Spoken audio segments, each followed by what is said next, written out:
이 짧은 두 본문에서 예수님은 자신과 제자들의 관계를 강조하십니다. 총 세 가지 구조를 통해서 말이죠.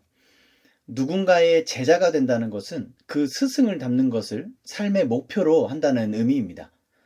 그래서 제자도에서 중요한 것은 누구를 스승으로 삼느냐 하는 것과 그 스승과 어떤 관계를 맺느냐 하는 것이죠. 먼저 예수님은 자신을 제자들의 스승이라고 말씀하십니다. 예수님은 제자들에게 율법을 가르치시고 천국 복음을 가르쳐 주시는 참 스승이십니다. 제자들은 스승에게 배운 대로 행할 의무가 있습니다. 예수님은 말씀뿐만 아니라 삶을 통해서도 제자들에게 가르치셨습니다.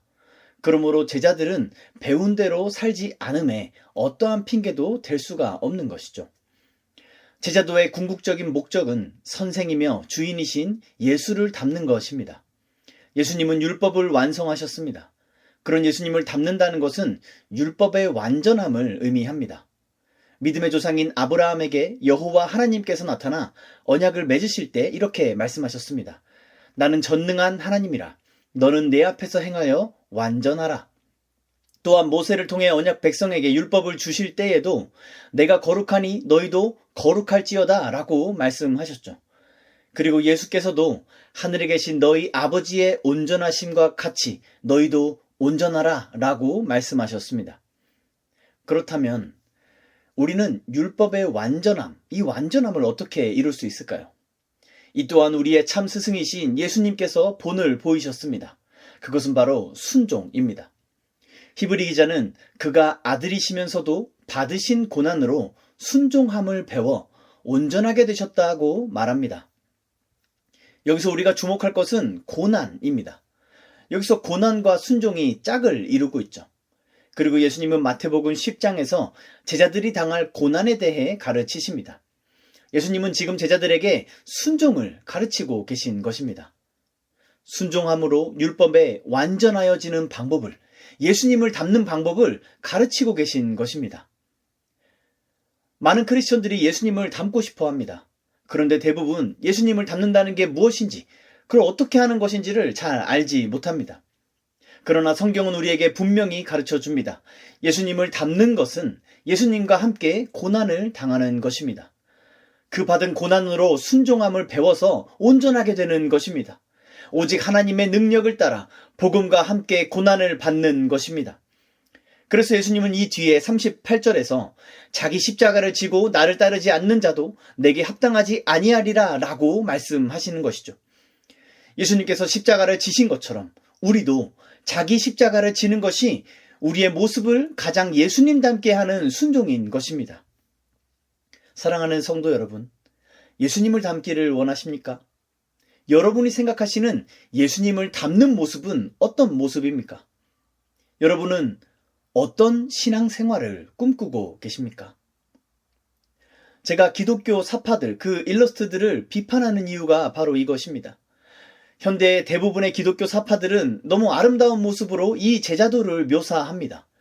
그 사파들은 드라마틱하거나 로맨틱한 어떤 분위기를 연출하고 있죠. 한편 중세나 근대의 기독교 사파들은 비장하거나 혹은 숭고한 분위기를 연출하고 있습니다. 그러한 사파들을 이 마태복음 10장 옆에 두고 한번 비교해 보십시오. 이 복음서에서는 어떠한 모습으로 제자도를 그리고 있습니까? 여기서는 악취와 먼지와 그 온갖 더러운 것들이 진동하고 있고, 그리고 피와 고름과 땀과 눈물이 떡이 진 채로 쓰러지듯 걸어가는 한 남자가 있을 뿐입니다. 그리고 그 뒤를 따르며 그와 다를 바 없이 비참한 행색을 한 제자들을 발견할 것입니다. 아무 흠모할 것도 없는 이 모습이 성경이 묘사하는 제자도입니다. 많은 사람들은 이 묘사에 인상을 찡그리고 고개를 돌리며 외면합니다. 어떤 이들은 오히려 비난을 하고 성을 내며 침을 뱉고 조롱하고 돌을 던집니다. 사랑하는 성도 여러분, 여러분은 어떤 신앙생활을 꿈꾸십니까? 마귀는 제자도를 아름답고 멋지고 또 숭고한 것으로 포장합니다. 거기엔 하나님의 사랑이 넘치고 따뜻한 애정과 포근한 위로가 넘친다고 말합니다. 그래서 아주 낭만적인 신앙생활을 보여주면서 우리를 미혹합니다. 그리고 많은 사람들이 그 미혹에 넘어가죠. 그래서 자신이 예수를 따르면서 예수를 닮아가고 있다고 착각하게 만듭니다. 그러나 그들의 삶에는 자기 십자가가 없습니다. 제자들이 마땅히 짊어져야 할 자기 십자가가 없다는 말입니다. 예수께서 우리를 이리때 한가운데로 보내셨음을 기억하십시오. 여러분이 진정 그리스도의 제자라면 자기 십자가를 지는 것은 여러분의 선택사항이 아닙니다. 로마 군인이 예수께 십자가를 짊어지게 한 것처럼 이리때들이 그의 제자들에게 십자가를 강제하기 때문입니다. 여러분이 예수의 이름으로 살아간다면 그로 말미암아 여러분이 미움을 받게 되어 있습니다. 여러분이 순종함으로 살아간다면 그로 말미암아 여러분은 끌려가게 될 것이고 채찍질을 당하게 될 것입니다. 여러분이 의인이라면 그 의로 말미암아 박해를 당하게 될 것입니다. 사랑하는 성도 여러분, 이런 신앙생활을 꿈꾸십시오. 참 스승이신 예수님께서 우리에게 가르쳐 주신 이런 삶을 꿈꾸십시오. 노아 때의 불신자들처럼 먹고 마시고 장가들고 시집 잘 가는 삶을 꿈꾸며 살지 마십시오. 심판의 날이 홍수 때와 같이 임할 것입니다. 그러므로 우리는 노아와 같은 삶을 꿈꿔야 할 줄 믿습니다. 성경은 노아가 여호와의 모든 말씀을 준행했다라고 말합니다. 이 준행은 말씀을 그대로 쫓아 행했다는 뜻입니다. 이와 같은 순종은 예수님께서 본을 보이신 것이고 우리는 그 예수님을 따라서 배울 수 있습니다. 이 순종은 오직 예수님께서 먼저 당하신 그 고난을 받음으로 배울 수 있는 것입니다. 받은 고난으로 배운 순종만이 우리를 온전함에 이르게 할 것입니다.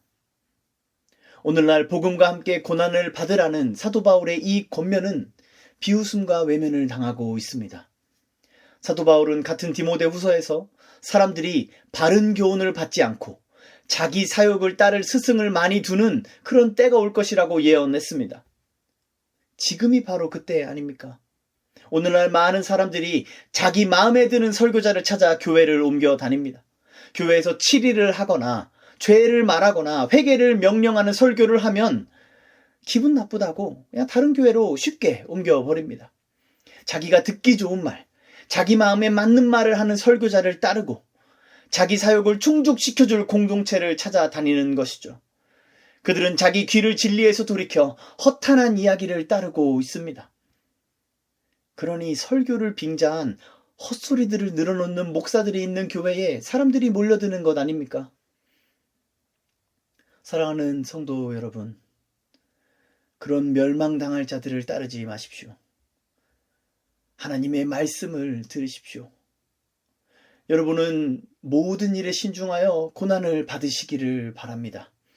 그렇게 제자로, 복음 사역자로 부름받은 여러분의 직무를 다하십시오. 그것이 여러분의 삶에 주님께서 명령하시는 것입니다. 성경은 그런 제자들에게 의의 면류관을 약속하십니다.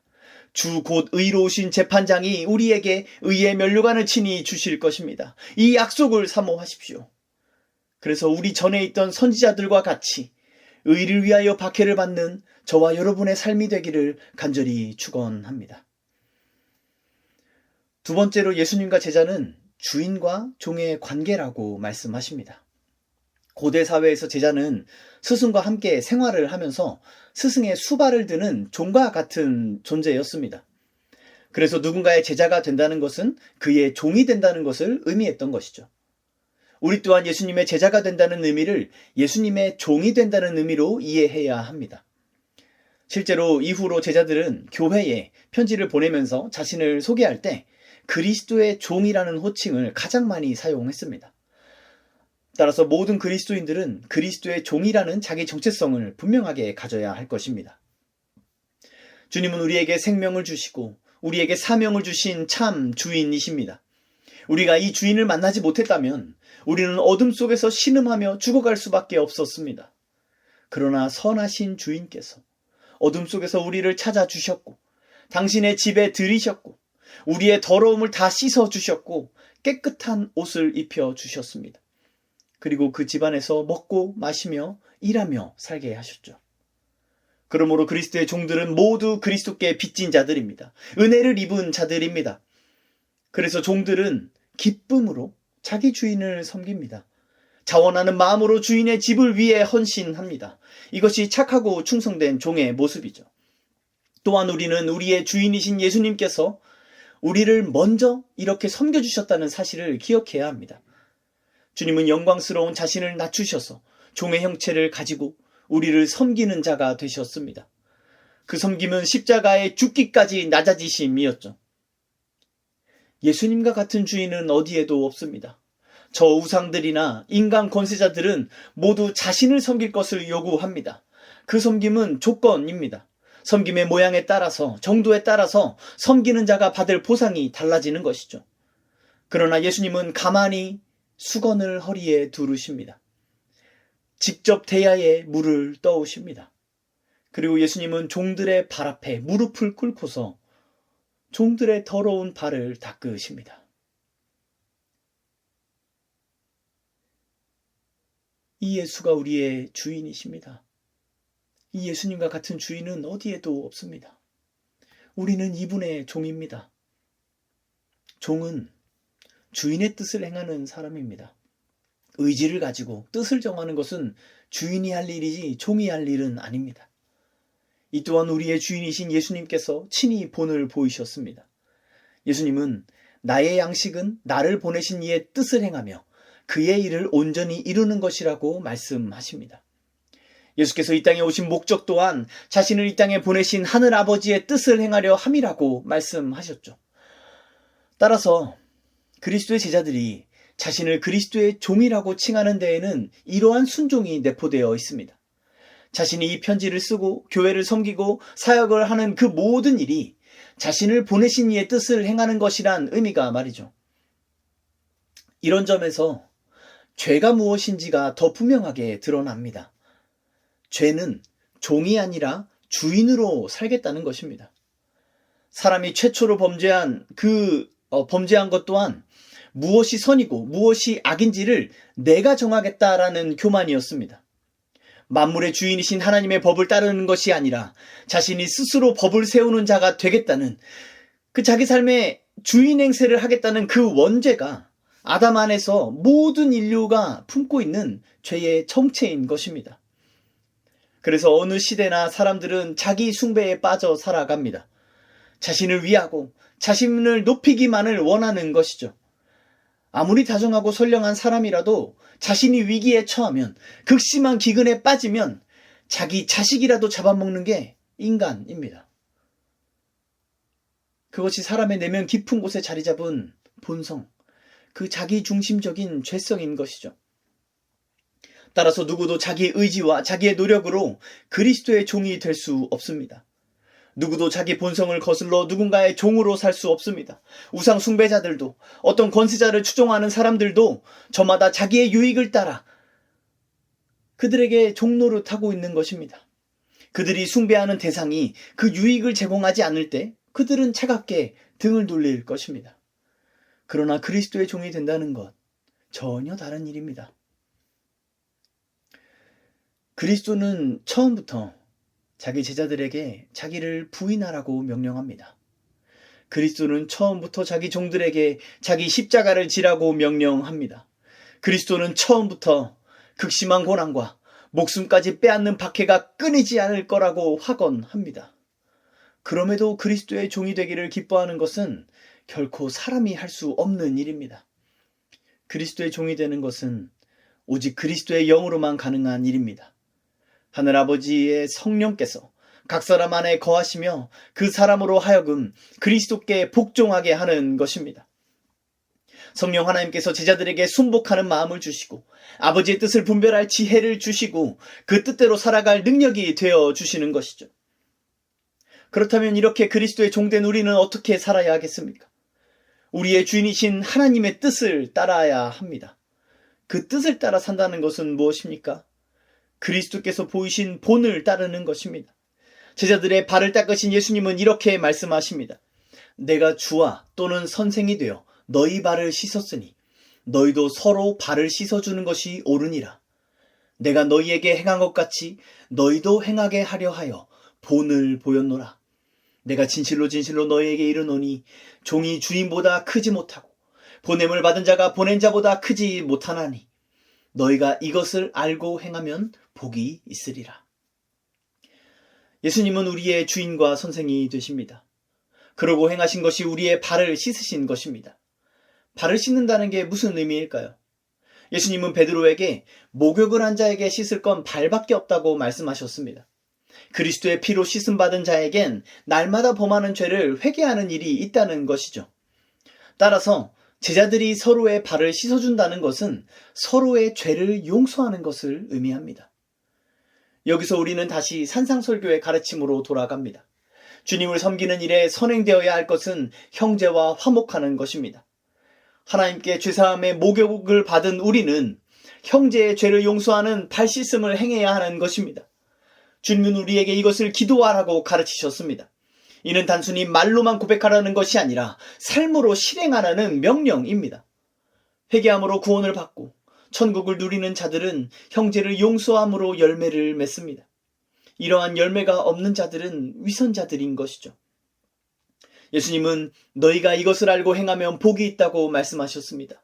사랑하는 성도 여러분, 이 행복의 비결을 믿으십시오. 그래서 형제를 용서하고 형제를 사랑하고 형제를 섬기는 종으로 살아가십시오. 그러나 우리가 이러한 선행을 베풀 때 그러한 선행은 대부분 악으로 되돌아온다는 것을 우리는 명심해야 합니다. 사람들은 선행을 베풀면 선행으로 돌아오기를 기대합니다. 그러나 현실은 그렇지 않죠. 악인들은 의인들의 선행과 호의를 마치 자기의 권리인 양 행세합니다. 오히려 더 큰 선을 베풀지 않는다면서 의인들을 비난하기까지 합니다. 그들은 예수님의 놀라운 기적들을 보고도 또 다른 표적을 구하는 자들이기 때문이죠. 그러한 표적을 보여주면 예수를 믿겠다고 하는 패역한 자들인 것입니다. 그러니 사랑하는 성도 여러분, 선을 행하다가 낙심하지 마십시오. 우리가 말씀에 순종함으로 선을 행하면서 낙심하지 않기 위해선 우리는 우리가 섬기는 그 대상이 아니라 우리를 섬김의 종으로 부르신 분에게 주목해야 합니다. 여기에 우리의 행복의 비결이 있습니다. 사도 바울은 이렇게 권면합니다. 너는 그리스도 예수의 좋은 병사로 나와 함께 고난을 받으라. 병사로 복무하는 자는 자기 생활에 얽매이는 자가 하나도 없나니 이는 병사로 모집한 자를 기쁘게 하려 함이라. 다른 사람을 섬기는 일은 자진하여 고난을 당하는 일입니다. 남을 섬기기 위해선 자기 생활에 얽매이지 않아야 합니다. 성경은 이런 자를 그리스도 예수의 좋은 병사라고 부릅니다. 여러분도 잘 아시다시피 이렇게 세상은 스스로 낮추는 자를 오히려 얕잡아 보고 함부로 대합니다. 그렇게 함으로 스스로 높이도록 서로 종용하는 것이 마귀의 관계고 또 이 세상의 논리인 것이죠. 그러나 그리스도의 종인 우리는 그 관계에 빠지는 것이 아니라 그 마귀의 게임을 쫓는 것이 아니라 그리스도를 따라야 할 줄 믿습니다. 죽기까지 복종하신 그리스도를 따라야 할 것입니다.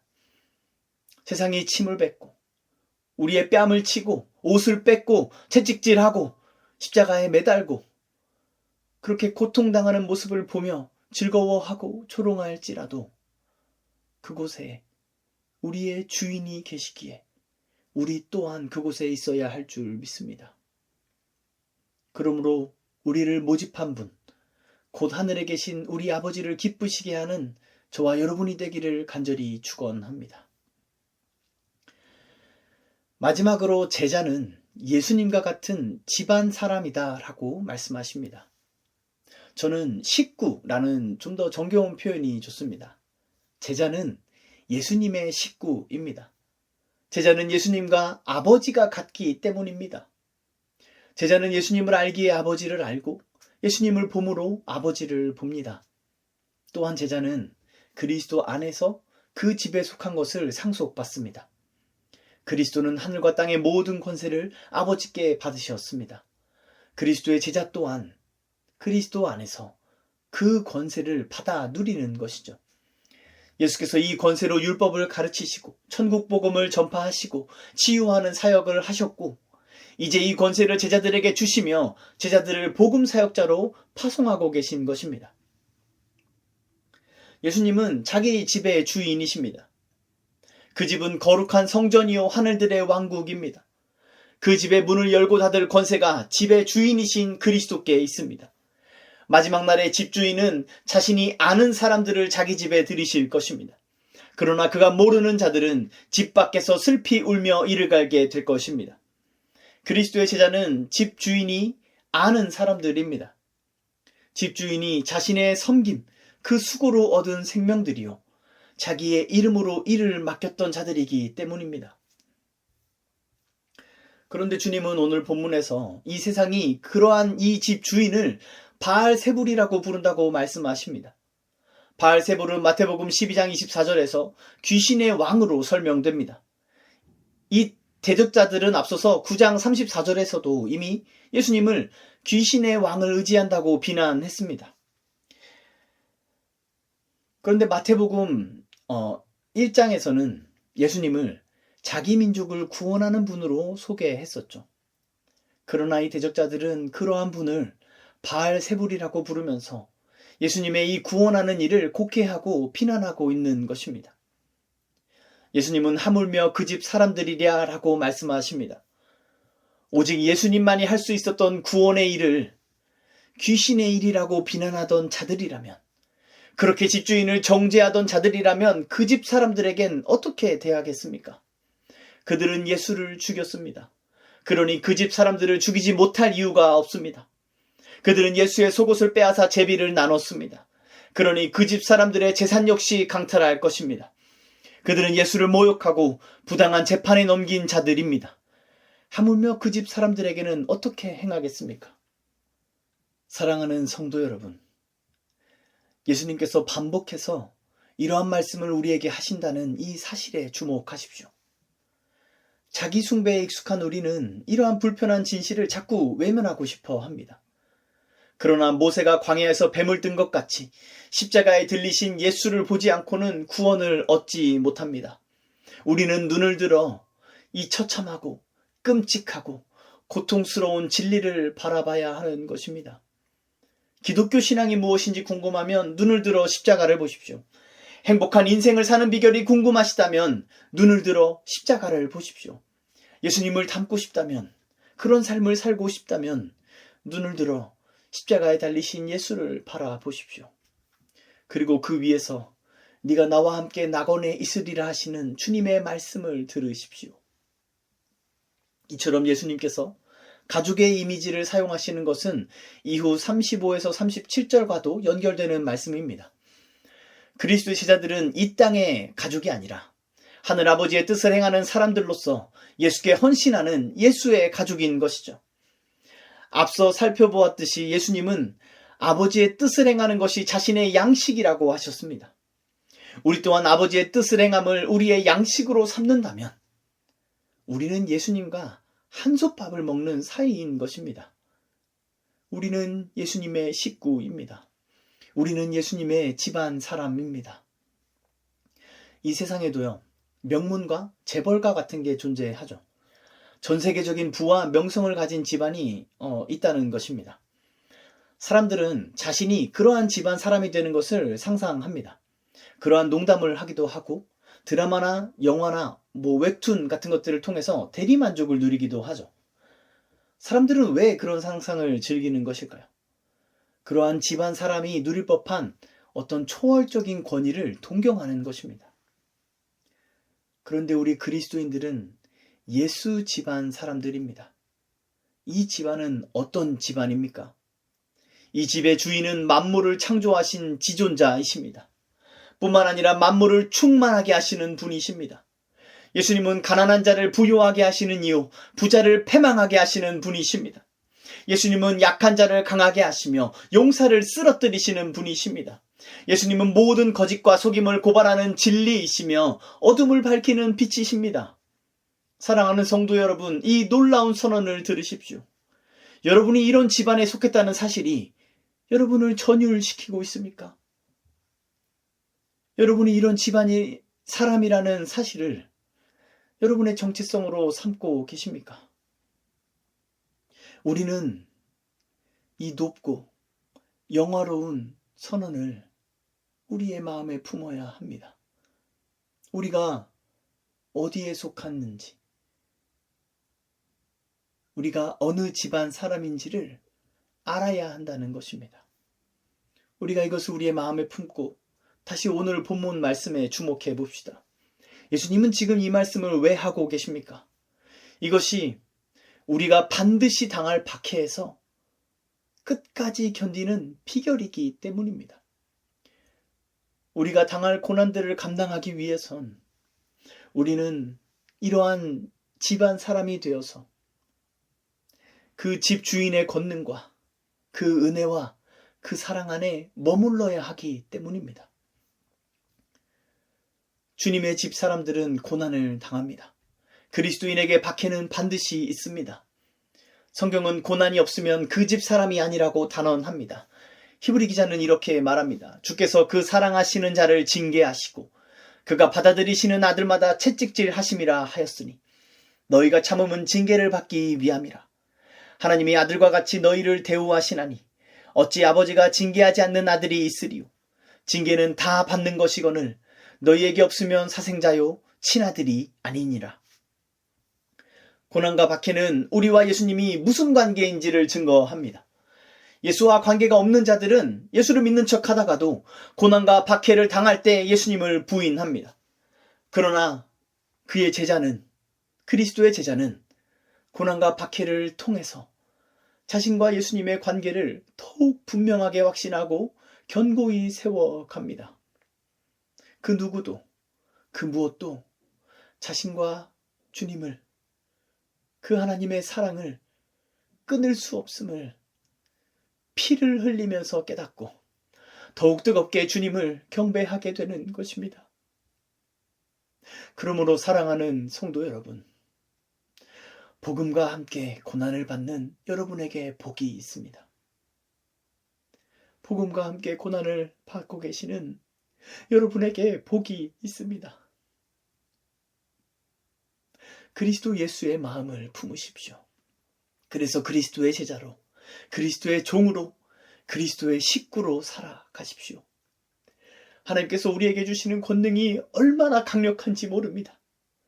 여러분이 갖고 계시는, 그리스도 안에서 여러분이 갖고 계시는 그 신적 권위가, 그 권세가, 그 권능이 얼마나 강력한지 모릅니다. 하나님께서 우리에게 약속하시는 그 복이 얼마나 충만한지 모릅니다. 하나님께서 그리스도 안에서 우리에게 베푸시는 그 은혜가 얼마나 풍성한지 모릅니다. 이 하늘에 속한 온갖 좋은 것들은 오직 자기 십자가를 지고 예수를 따르는 자에게만 합당합니다. 그러므로 사랑하는 성도 여러분, 복음과 함께 고난을 받으십시오. 우리의 집 주인과 함께 이 땅에서 바알세불로 불리기를 부끄러워하거나 두려워하지 마십시오. 오히려 우리가 죽기까지 고난을 당함으로 인해 우리의 상전과 같아짐을 만족하게 여기십시오. 그것을 여러분의 인생의 최고의 목표고 최고의 영화로 여기십시오.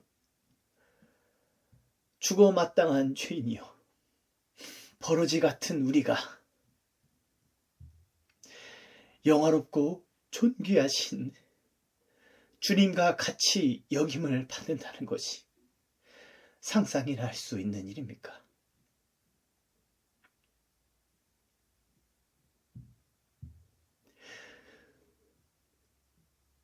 이 약속의 말씀이 얼마나 말도 안 되는 것인지, 얼마나 숨 막히도록 놀라운 것인지를 깊이 묵상하시길 바랍니다. 오늘 예수님께서 우리에게 가르쳐 주시는 그분과 우리의 관계가 여러분을 전율하게 만들기를 축원합니다. 여러분을 엎드리게 만들기를 축원합니다. 여러분을 위로하기를 축원합니다. 여러분을 세상이 빼앗을 수 없는 평강과 세상이 빼앗을 수 없는 기쁨과 세상이 줄 수 없는 즐거움으로 충만하게 하기를 간절히 축원합니다. 그래서 진정으로 자기 십자가를 지고 복음과 함께 고난을 받으며 예수를 닮아가는 삶을 사는 저와 여러분이 되기를 간절히 축원합니다.